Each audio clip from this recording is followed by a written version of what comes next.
I think that we lose the sense of home the moment we come out of the womb. And I think we spend the rest of our lives trying to find it again. When I started writing, I noticed that a lot of my articles and even books would end with the word home, as if that was the ultimate resolution of everything that I was seeking.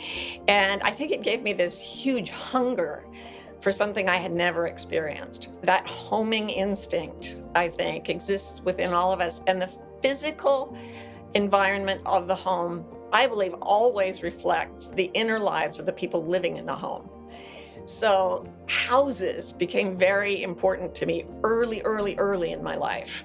And I knew that I didn't want the one I was living in, and I knew that it was a very crucial aspect of feeling safe in the world, on the planet.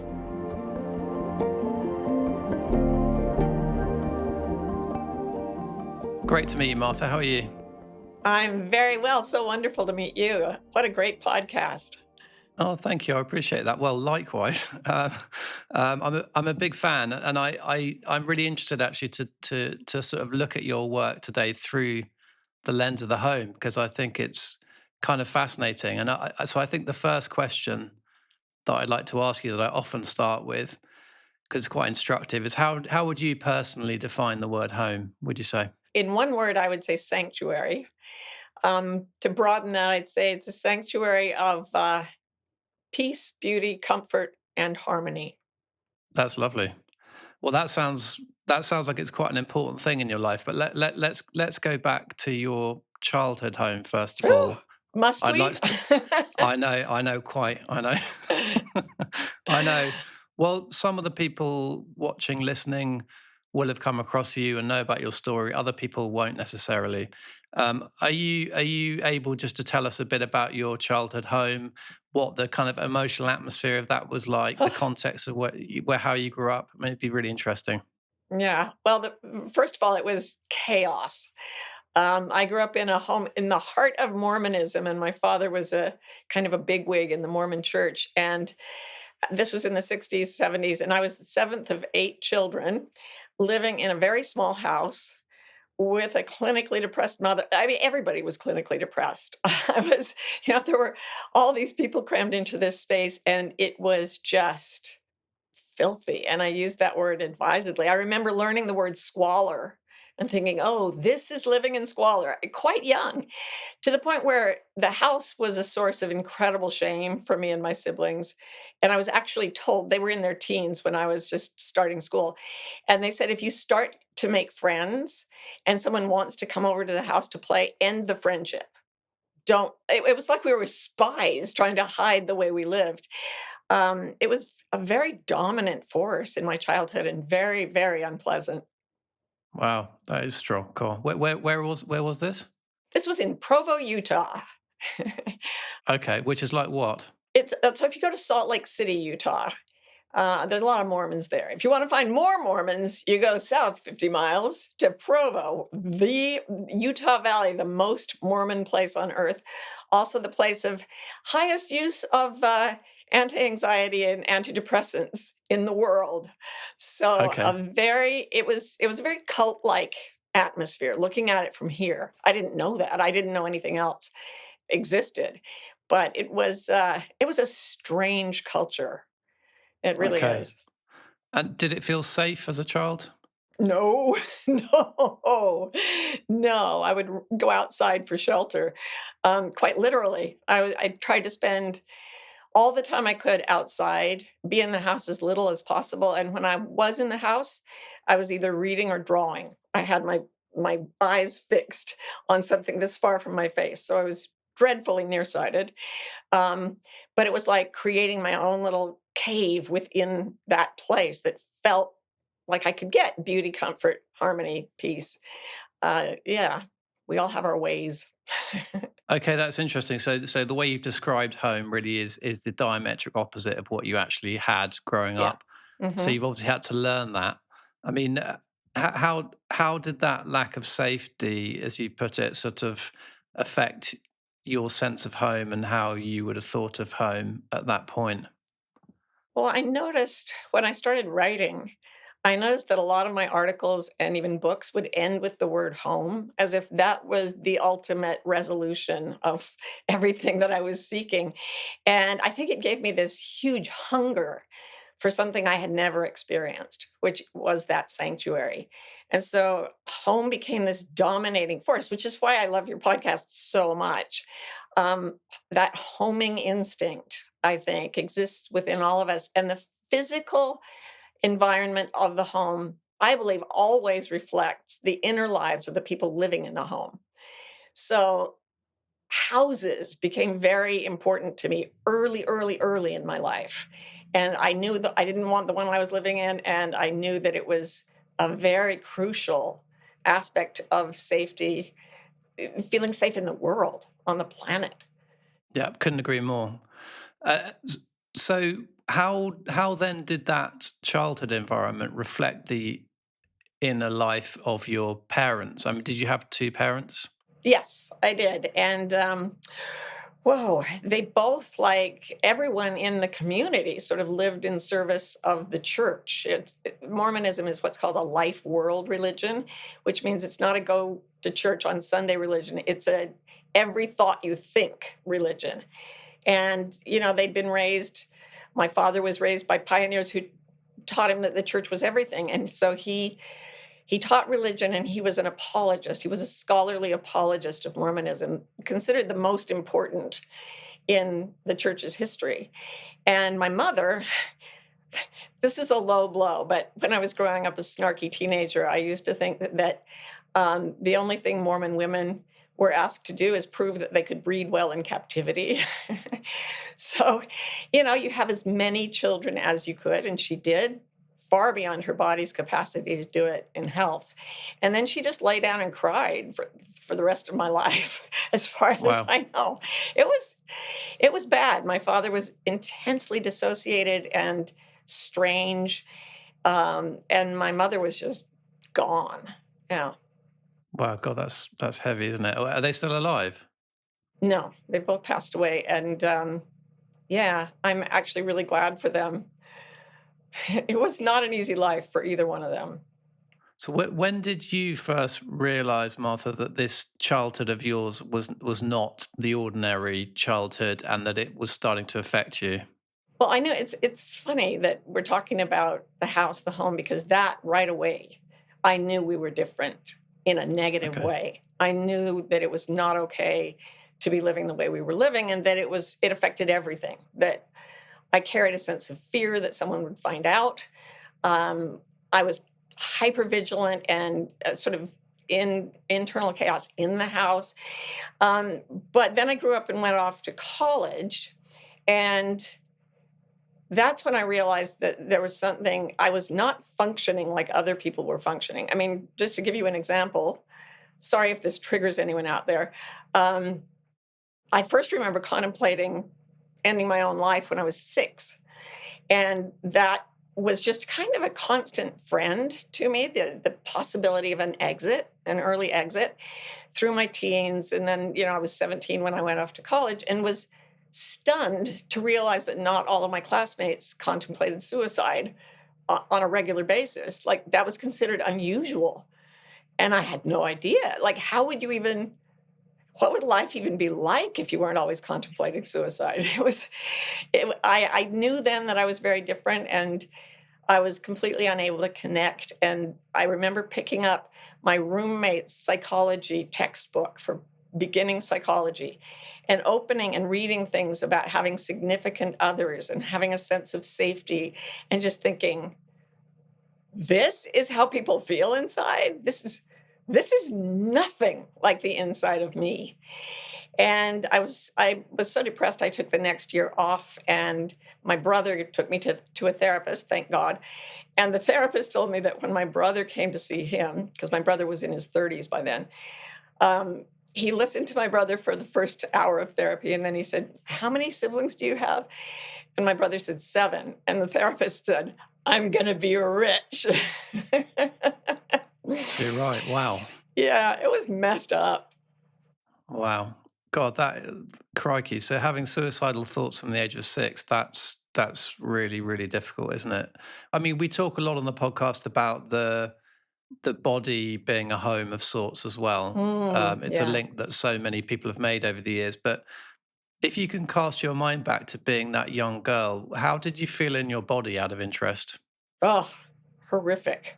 Absolutely horrific. I remember reading Moby Dick. I must have been 7 or 8. We had a lot of books around. And there's a statement, Ishmael in that book says, "Take my body, take it, I say, it is not me." And I was like, well, yeah, everybody knows that. And by the time I was a teenager, I had a severe eating disorder. I was running up to 100 miles a week, trying to eat less than 600 calories a day. I was drastically underweight, and was very punitive toward my own body. I mean, it was, as I said, a mess in there. So, would you say that our childhood experiences often sort of somehow program our nervous system? Do you think that's what happened in your case? Oh, yeah, and I think there's such abundant research and evidence that shows that any animal, if traumatized in certain ways, lacking a sense of home is one of the big ways, um, or encountering any kind of danger, which I always felt I was encountering, is going to develop associative anxieties. So anything that harms you is associated with what you were experiencing at the time, and the brain tends to associate the environment with the way you're feeling. So then if you go into an environment that's anything like the one you've seen before, you immediately get a trigger of, oh, this is a dangerous place. And I was hypervigilant to an extraordinary degree. Like, I almost never slept. That was probably the worst thing I've ever gone through in my life, is that I had horrible insomnia. I could not bring my nervous system into a state of relaxation deep enough to sleep well. So, gosh, I am sounding really whiny. Like, my life has been amazing, Matt. I am a very happy person, but yeah, that did not go well, that first part. Well, you say that, but I think you had a huge amount of adversity in young life. And I think what's amazing is you've turned that into a positive force, which I think is kind of the great thing about anxiety. You know, I've, had experiences of anxiety myself. And if there is a plus side to it, it's that it is a driving force, Oh, don't yeah. you think? You know? Yeah. I believe that we have this indefatigable ally named suffering, and it will tell us where we need to correct our assumptions about life and the world, because I truly believe we are meant to live in joy and beauty and peace and harmony.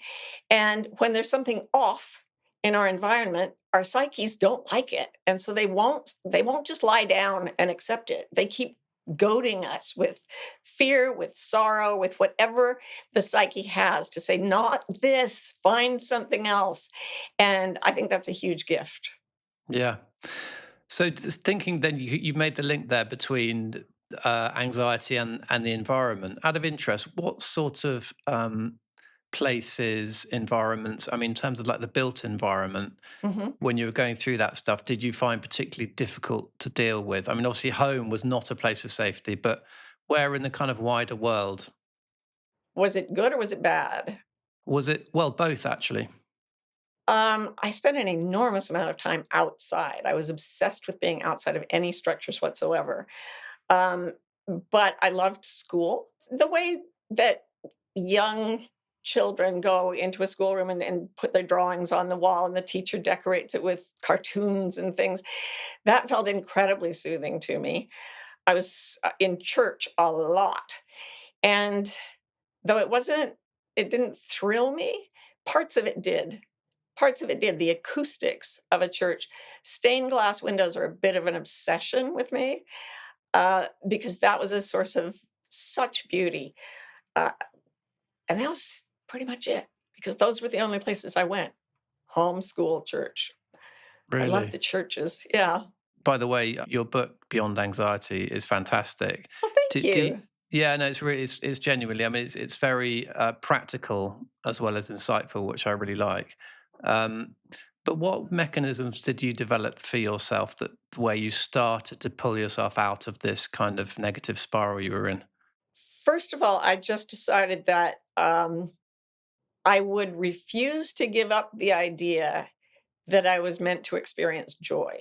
I remember sitting in the freshman library at Harvard where I went, and generations of students had carved messages into the wood of this little booth, and most of them were despairing. It was called the Lamont Library, but I called it the Lament Library. And there were a lot of people who wrote, I don't want to live anymore. And I thought, really, why should I? I think this was the point where it really reached a point where I was very close to actually doing it. And I thought, is there any reason to stick around? And I remembered a quotation from Emerson, which is, beauty is its own excuse for being. And I thought, the experience of joy is a felt version of beauty. So if joy is a possibility for me, that is its own excuse for being. I don't need to know any further reason for my existence. If I can find joy, I will have found my purpose. And so I set out to seek it. And I was pretty relentless after that in seeking it any way I could. Wow, how interesting. So what kind of things did you do? I drew and I drew and I drew and I drew and I painted and I drew. I was very, very obsessed with visual art. I now realize, after doing a lot of neurological research, that that was bringing me into the right hemisphere of my brain and sort of shutting down the part that is most anxious and most hypervigilant, and bringing me into presence. So I kept doing that. Then my body started breaking down and I lost the use of my hands. I think I was actually, in some way, psychologically creating various symptoms to stop me from staying with that one solution. So when I lost the use of my hands, it was absolutely horrific when I was like 19. But I had to find beauty another way. So I turned to poetry, I turned to philosophy. I was a very artsy kid, listened to a lot of music, um, and kept digging down. It felt like if I dug down deep enough into the part of me that could experience beauty, I would find myself there. And that proved to be true. But I had to, I mean, I wrote a book about how the only way to real psychological happiness is it patterned after Dante's Divine Comedy. And the first thing he had to do was go through hell. So I had to go deep, deep down into the underworld of my psyche, which got very dark. And in the Divine Comedy, the genius of Dante is he goes down to the center of the earth, and then his guide tells him, "No, you have to keep going. You have to keep going down." He's like, "There is no more down." And the guy says, "Keep going." And so he crosses through the center of the earth and is suddenly headed up, even though he hasn't changed direction. And that's what happened to me too. Crikey. God, it's so interesting. There's so much in there. I mean, I think the first thing I want to ask you is Adam, your hand stopping working, was that diagnosed in some way, or you just think it was a brain thing? No, after many years, I actually think I have something, well, two things. One is a collagen disorder, and another one is mast cell activation syndrome, which was only named in 2016. Um, and it is very much associated with the brain. I had many symptoms all over my body, organs shutting down, different parts of my muscle system. I lost the use of one leg for 2 years. Basically, I was almost bedridden from my late teens to my early 30s with excruciating physical pain. And it was always diagnosed as autoimmune, poorly understood, progressive, and incurable, whatever the symptom was. And I set out to find my truth, find my joy, find all those things. And as I did that, all these supposedly progressive and incurable ailments just became asymptomatic. I don't have them anymore, but they were very real, and very much Wow. associated with my psychology. Yeah. Wow. It is amazing, isn't it? I think we underestimate, don't we, how many of our physical symptoms are related to our nervous system in general, what's happening in the brain. Yeah. I mean, there's this word interoception, isn't there, where I Hmm. think when you're highly anxious, you actually become hyper aware of your inner state in a way that Hmm. you're probably Yeah. not normally, which is why a lot of people end up in hospital thinking they're having a heart attack when it's a Right. panic disorder or something, don't they? Yeah. Absolutely. It's So it sounds like you were in a negative spiral on that front. I see it as my true self trying to pull me into alignment with my truth. When you literally cannot do the things that distract you. I mean, what was I able to do? I would get up, do the things I was meant to do. I mean, during that time, I got a doctorate. I had 3 kids. I got married and had 3 kids. Was working, but I would get up. I would function in extreme pain, and then as soon as I could, I would lie down and just shake. I think that's one reason my mother lay down for my entire life. She had it's genetic, this whole thing. Um, but as I began to tune in more to the pain instead of trying to escape it, I thought, what can I do? And the only thing I could think of to learn and master in that state was meditation. So I was like, okay, I'm gonna learn to meditate. And that's all about introception, of course. And at first, it was god awful. It was horrible. God, Oh what was my it like? god. Describe it. Okay, so I would say I'm going to sit here, or lie down sometimes when I was too sick, and I say I'm going to follow my breath and not really think. And I remember the first time I did it, I had this little book on Zen, and I was reading the instructions, and then I started to breathe, and I let go of the constant, intense stream of thinking in my mind, and within 5 minutes, I had spiked a high fever. I had a rash all over my body. There was pain everywhere. And I was in a panic that I cannot even describe. And I literally jumped up and shouted, I will never do that again. So, of course, now I do it 3 hours a day. um, but that was enough to make me very curious. Like, look at that reaction. Because my intellect was always sort of off to the side making observations. And so I thought, well, that's a very interesting reaction. I'm going to do that. I'm going to investigate that. So I started digging inward, and it was horrible. It was horrible. Like the first 5 or 6 months, it was just panic. I would just sit there in panic for an hour and not Really? let myself be distracted. It was the hardest thing I've ever done. Wow, how amazing that you stuck with it then. So how did you turn a corner eventually? I remember one day I was sitting and I was the sort of witness, what I now call the compassionate witness, this sort of level-headed, peaceful being that is not emotional and not intellectual, but something other. I've had a sense of becoming that and watching myself as if I were a tiny animal in a round cage that just was running, running, running, running in terror for its life. But I was not the animal only. I was the watcher. And I thought, oh, I- the watcher isn't terrified. The watcher is not in pain. The watcher is quiet and still. It was home, Matt. It was home. I found home just for a few seconds at first, right?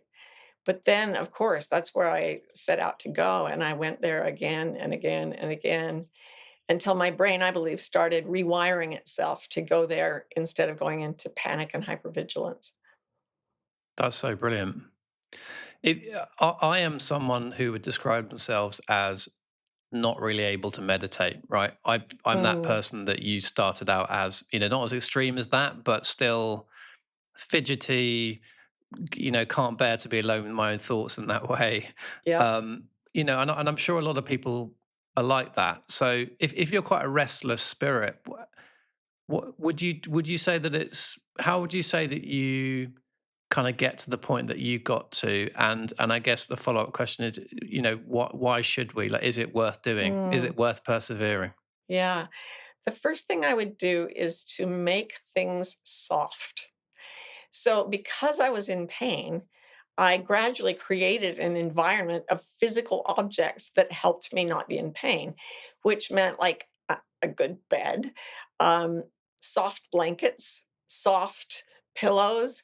As I said, I had 3 children, and that there's a deep emotional softness that comes from that connection, and their skin is so beautifully soft.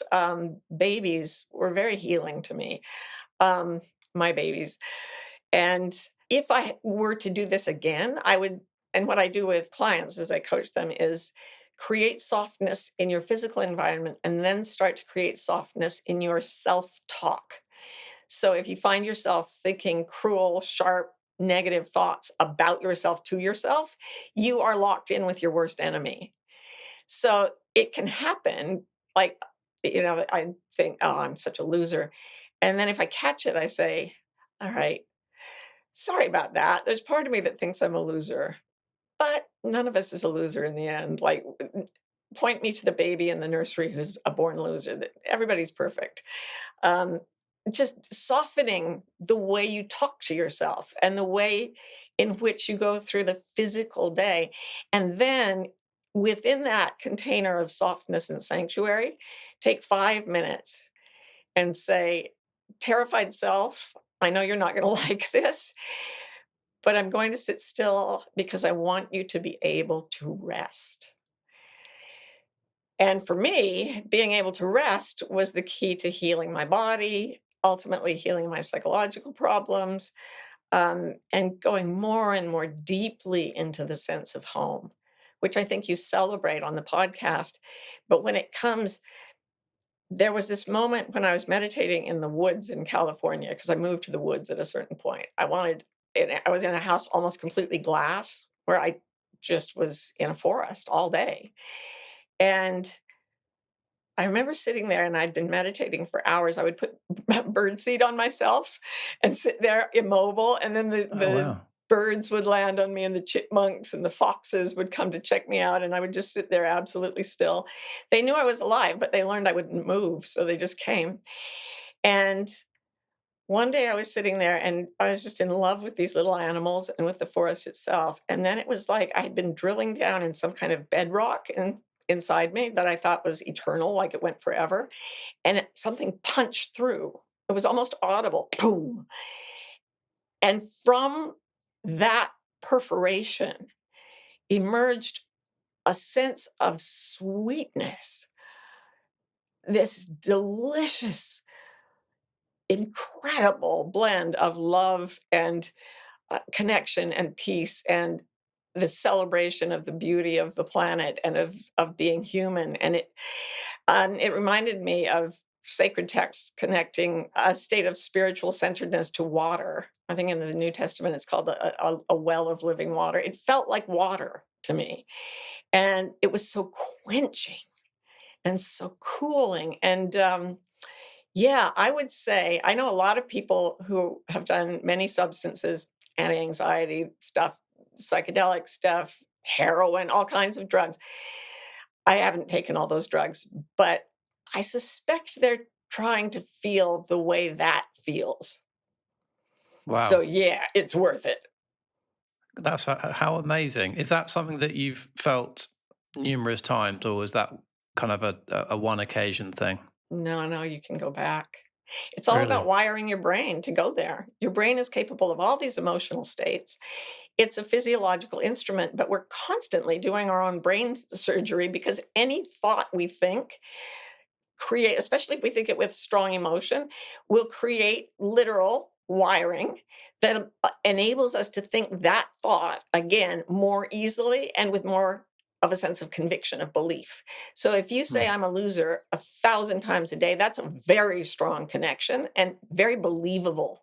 But if you return to the place where you are infinite and unspeakably peaceful over and over and over again, that's the nerve path that gets myelinated. It's wrapped in this fatty substance called myelin, which is like the way we put rubber or plastic on an electric cord. And the more myelination you have, the easier it is to go back. Okay. I mean, what I've picked up on as well, based on what you said, is quite a lot of this is environmental because you've talked about connecting with nature, being outside when you were a child was your happy place, and it sounds like just the act of being in the soil, lying down, touching the earth is a massive thing. And then you also said, making the place where you meditate or rest as comfortable as possible using soft materials. Is there anything else environmentally that you think about that sort of helps you on a daily or weekly basis just to kind of enter that state, or just generally makes your life better within or outside the home? Oh, just always, always, always be on a search for beauty. Felt beauty, beautiful music, but for me, visual beauty is very powerful. So it's not just the softness of the textures, but I would also put physical objects that make you think it's its own excuse for being. That's why I love stained glass windows. I see them and I go, and that right there, this sort of gasp of admiration. Um, that if you can bring everything you can into your environment that makes you feel like that, you start to weed out the things that are less beautiful. And so it's this constant, I think life is this constant slow evolution of my physical space where it keeps getting more beautiful because I find objects that are meaningful to me visually, emotionally, that just ring the chimes inside me. And as you start to put those all around you, that becomes your inner life. Oh, okay.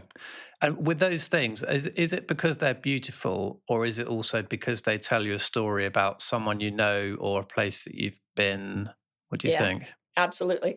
I was very influenced by a book called Care of the Soul by Thomas More when I was finishing graduate school. He was a monk, not the old timey Thomas More monk, but a more recent one. And he lived for 20 years with like a cup and a spoon, and that was it. So, he was in his little monk cell. But then he left the monkhood and became a psychiatrist.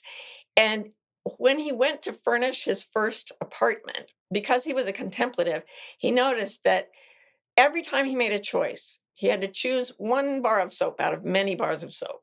He noticed that the choice reflected something inside him, why he chose a blue soap instead of a yellow one, for example. And he noticed that everything he put in that space was a kind of three-dimensional self-portrait. And he started going into his clients' homes to read their inner lives. And I thought about my childhood and how, everybody was in inner chaos and despair and depression and madness, and how that was reflected in our home, how everything changed. I really think you can't change your inner life without changing your living space, and vice versa.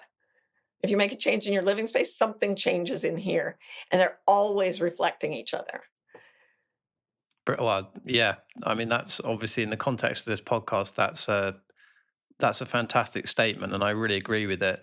Out of interest, then, in your childhood home, how did that sort of disorder manifest itself? What did it look like? What was going on?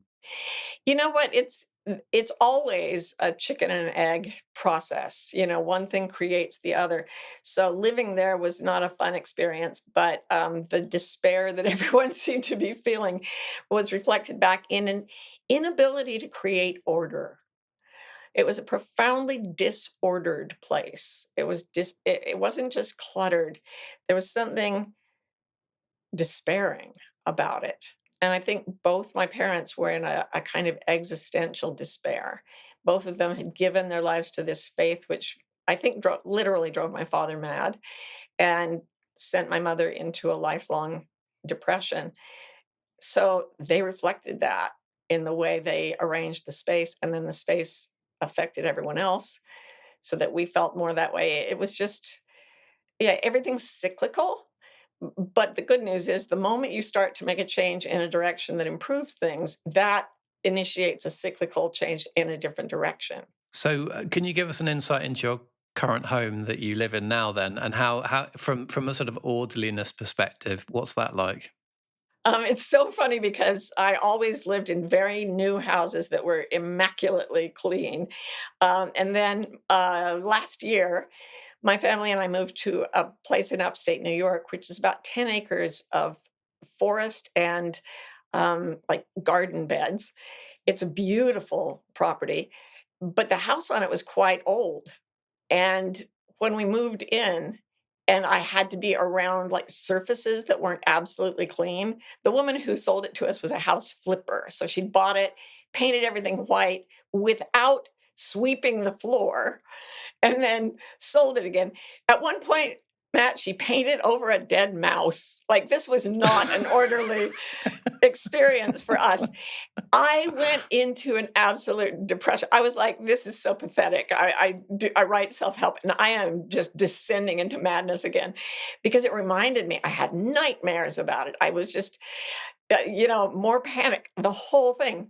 But it's been profoundly beneficial because as we've started to make the home more beautiful, I've watched it transform. And the best thing, the best thing, I have my own studio for the first time in a life of painting and drawing. And it used to be a chapel.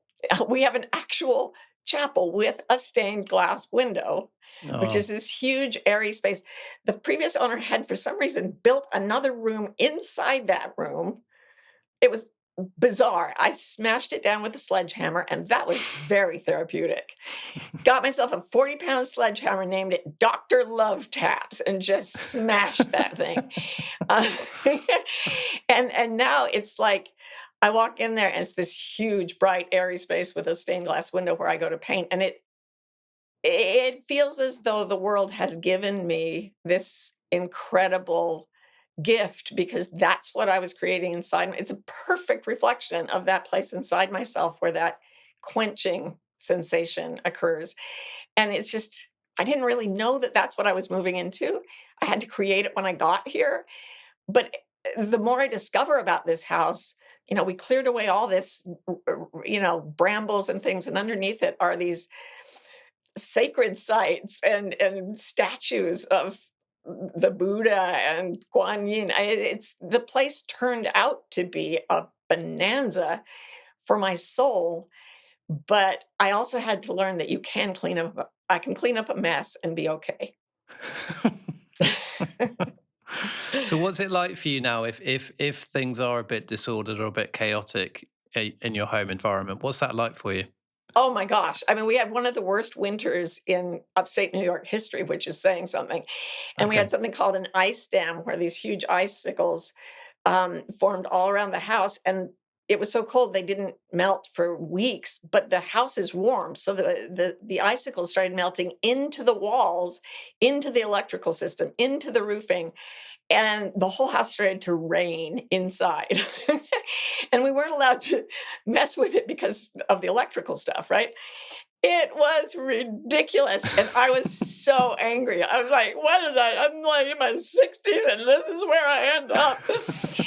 And then I realized that the parts of the house that were melting were the parts I hated. And I was like, oh my God, I am somehow paranormally, metaphysically melting the house, the part of the house I don't like. This is astonishing. And because of that, we get some insurance to redo those very spaces. And as we rebuild them and just fill them with beauty and with, it actually is better than some sterile new house. It is integrated with the landscape. It's filled with it, peace, harmony, eh, beauty, freedom, belonging.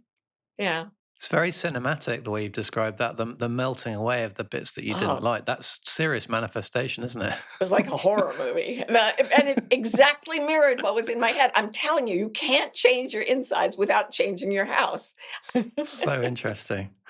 So you've talked about being a painter and an artist. You talk in your book about the left and the right side of the brain. So could you, and they're kind of the way they toggle, right? So could you just tell us about that? So I, a few years ago, did a seminar on creativity and researched all the neuroscience of what makes people creative. Then after the pandemic, people's anxiety worldwide skyrocketed. It went up by a full 25% during 1 year. And when the pandemic sort of eased off, the anxiety did not. It's continued to rise. And they call it the inner pandemic. So I wanted to figure this out, and I started reading the neuroscience of anxiety.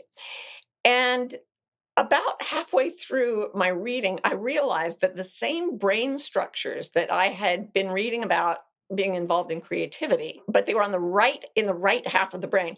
Those structures in the left side of the brain were actually creating and sustaining anxiety. So we have this very primitive little part of the brain named the amygdala, and there are actually two, one on the right, one on the left. The whole brain is basically mirror structures, but they're not exact mirrors. For example, the right hemisphere of the brain is a different color than the left hemisphere because the left hemisphere is doing analytical thinking and it creates a lot of gray matter. On the right side, you get these long neuron connections associated with creativity. And because they take so much myelin to sustain, it makes that side of the brain paler. It's more white than gray. Anyway, the amygdala is in there, and its only job, it's very ancient, it's in all animals, is to keep you safe by being alarmed by anything unusual. So you get this jolt when you see something unusual. Now, on the left hemisphere of the brain, this fear signal gets picked up by the neocortex, which is the part that talks. And even though both sides of the brain are involved in everything, if you lose the left hemisphere of your brain to a stroke, you will not be able to talk. And if you have a stroke on the right side, you will still be able to talk. So it's fair to say that it's divided that way. So if the amygdala is alarmed, oh no, it sends a fear impulse to the neocortex. The neocortex's job is to tell stories to string together meaning for us. And it believes that the fear coming from the amygdala is real, even if there's nothing frightening around us. So we can be lying in bed, perfectly safe and warm, and we think about taxes or something, and there's a jolt of fear. And instead of looking around and saying, well, there is nothing in the room that's going to hurt me right now, I might as well go to sleep. Instead, we pick that up as a story. Oh my God, taxes, what am I going to do? Like, what's this going to do to my fortunes? And what if I get audited? And different stories come back. That feeds back, that storytelling feeds back to the amygdala the way an amplifier can feed sound back into a microphone and create something called an auditory screech. So the amygdala says, be afraid. The neocortex says, oh, there are many reasons to be afraid. Then the amygdala goes, oh my gosh, it reads the story as reality. And it says, oh, be very afraid. Then it sends that back to the brain, feedback screech, that's what it's called. And you get panic and you get long-term anxiety. Now, on the other side of the brain, the amygdala goes, something unusual. But instead of wanting to run from it, it wants to find out about it because there are two evolutionary advantages when you see something strange. One is to look out and be very careful. The other one is to figure out what's going on. So if you've ever passed an accident and found yourself wanting to look, like rubbernecking, that's a very strong evolutionary drive because understanding that is important. So curiosity is what happens on the right side of the brain predominantly. And then it goes to the neocortex on the right side of the brain, which is not verbal, but is very present and it likes to observe. I think it's the part of my brain that was watching the panicky self. And it says, what are the connections I can make with this? What is the meaning I can make of it? What does this mean? So it's calmer than the left side. One of my friends was a neuroanatomist who had a massive left hemisphere stroke. And she said, without the left hemisphere, there was nothing but beauty, peace, awe, presence. And that feeds back to the amygdala as, ooh, keep going forward. And that pushes us into new territory that ultimately makes us very creative. What I realized reading the literature was that we know from lots of research that anxiety shuts down creativity. If you make someone even slightly anxious, they cannot solve creativity-based problems. But there was no research to address the idea that maybe creativity can shut down anxiety. I think anxiety wins and we stop doing research. So I started doing my own research. I was doing Zoom calls with sometimes thousands of people during the pandemic. And I would have everybody put in the chat a number reflecting their level of anxiety, 1 to 10. And it would be 10, 9, 10, 8, very high numbers. Then we would do some exercises to help shift the locus of thought to the right side of the brain. Very simple things like vividly remember 3 things you love to taste. And then vividly remember 3 things you love to hear, and then go through each of your senses and try to imagine all of them present at once. There's no neurological energy left for the anxiety spiral in the left hemisphere. And then I'd say, okay, so now everybody rate your level of anxiety. 0, 0, 0, 0, 0. So it was not a formal bit of research, but I was trained as a sociologist and I like big numbers, and I was getting them this incredible response when people went to the creative part of the brain that their anxiety disappeared. And that's why I wrote the book. I thought that was worth knowing. It's absolutely fantastic. And you talk about doing something called the Right Hemisphere Month, right? Oh, yes. Tell us about that. What was that, and what did you learn from Oh. that? You can tell by the way I'm talking. It was a wonderful. I got up. It was January. It was the middle of the pandemic. Nobody was coming in. Nobody was going out.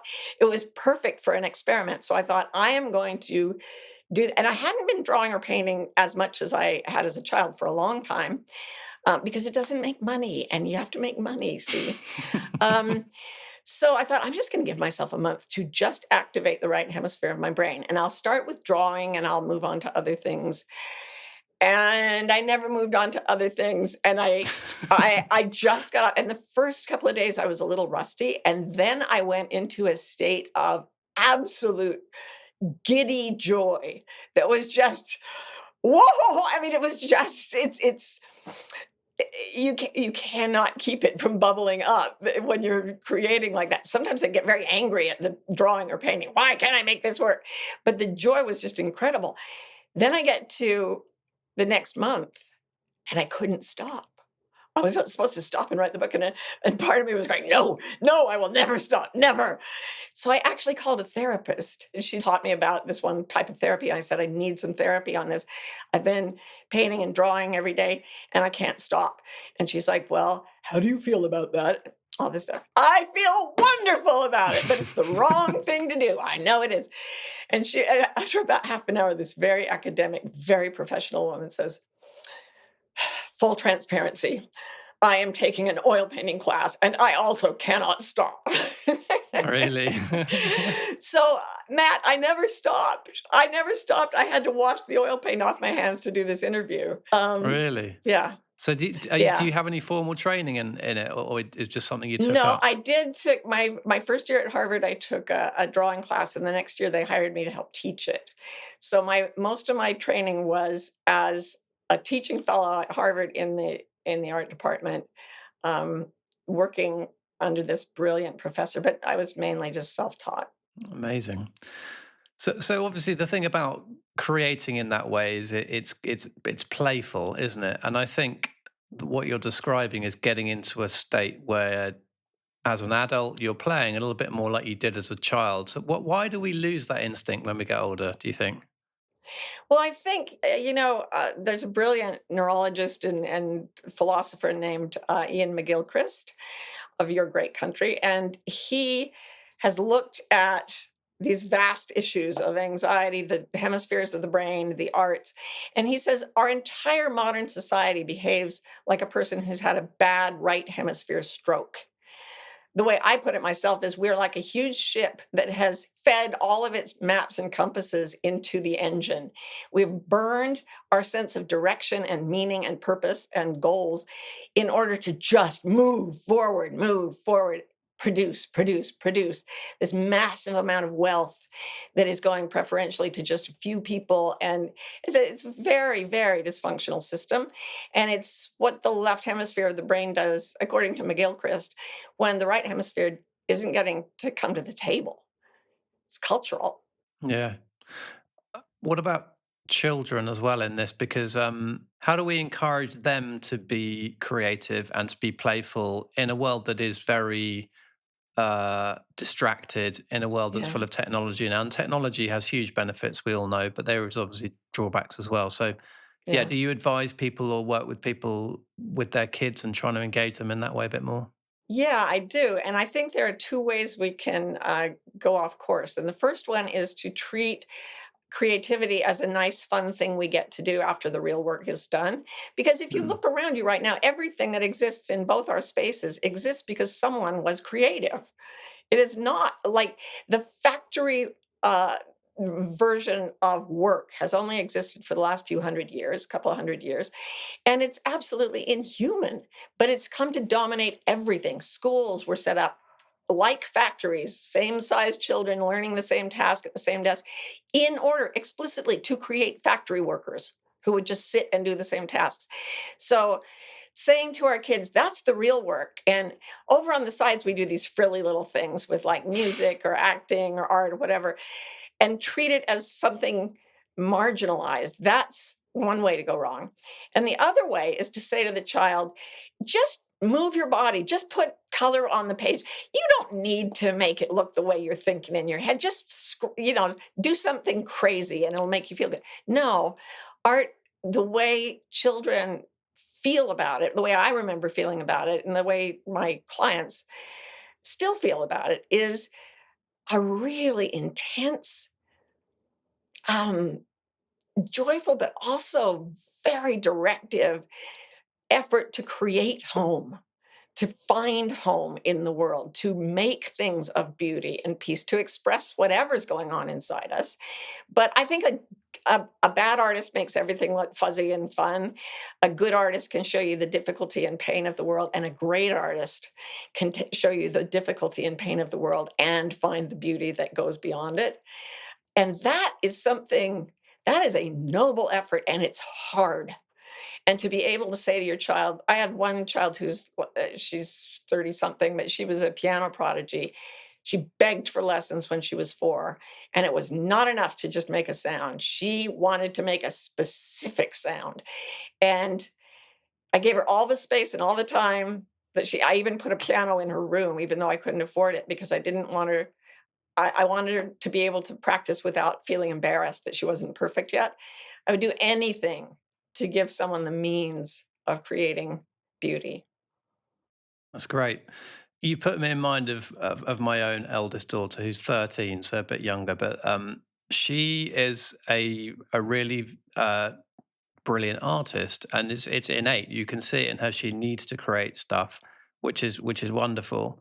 But there's also an element where she does it for external validation, because what she'll do is Sure. she'll make a drawing or a painting, and then she'll leave it on the kitchen table. Yes. She'll wait for you to come across it, and then she'll gauge the reaction, right? And what she wants Right. is a big reaction. Um, Sure. I'm always conflicted about how to react, because as a parent, I want her just to enjoy it for doing it. I want her to enjoy the process. Equally, I think it looks great, so I say it looks great. But if the reaction is not strong enough, she Yeah. picks up on that and goes, "Oh, you don't like it." Um, I identify with that. Try this question. I look at something and say, how did you do that? yeah, Because we all, when we create something, I could say that about you in this podcast. How did you do that? It's not by accident. You've crafted this thing and you create it, and you're very careful about like the technicals of it, and also the prep, everything. You're a real artist of podcasting. And so if I just said, wow, that's amazing, it's kind of deflating in one way because you're not understood. If I don't comment at all, you're like, what do I have to do to get a good word? But if I say, oh my God, I've listened to so many podcasts and did this better than anything else, how? Then you're engaging in the creative conversation. Then you're artists together.